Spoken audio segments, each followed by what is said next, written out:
Figaro. Un autre regard. Anne de Guigné et Aude Cérès.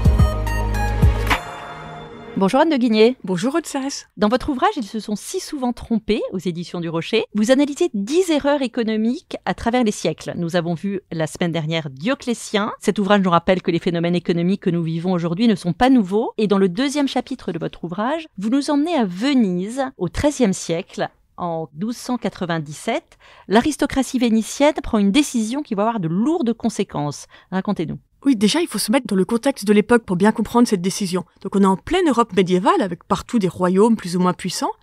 Et vous avez cette petite ville extrêmement puissante grâce à son commerce maritime, qui est Venise, qui est une petite république, donc un régime politique qui n'a rien à voir. Et Venise s'est construit sur une grande ouverture. Le Venise du Moyen-Âge, c'est un peu le rêve américain d'aujourd'hui.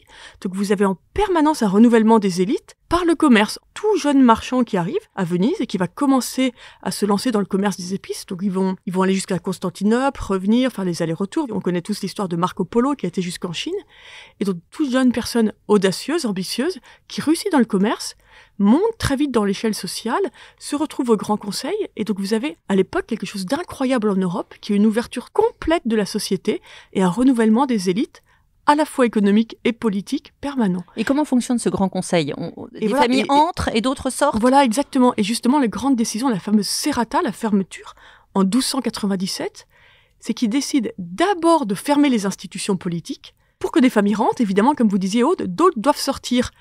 Et certaines commencent à se crisper, veulent rester. Donc on va fermer l'institution politique en demandant que seuls les fils de membres du Grand Conseil puissent intégrer eux-mêmes le Grand Conseil.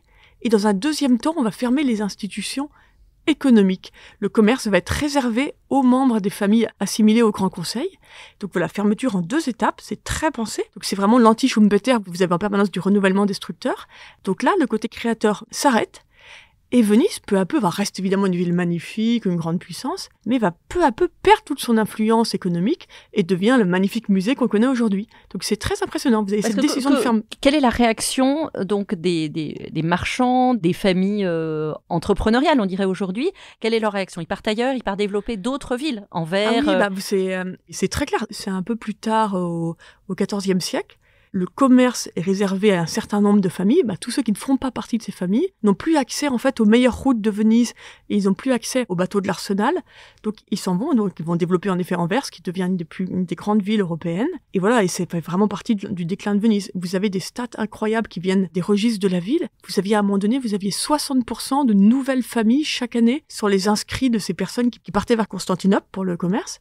Et une fois que l'interdiction est passée, au XIVe, vous avez 0% de nouvelles familles, aucune nouvelle famille, donc c'est vraiment entre soi.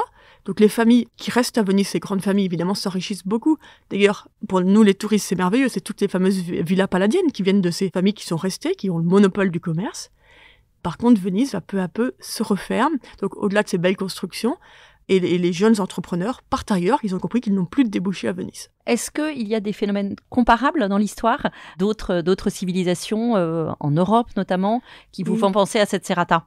Peut-être pas en Europe, mais je vais penser à la Chine. La Chine, vous savez, qui était vraiment un Eldorado pour les entrepreneurs ces derniers temps.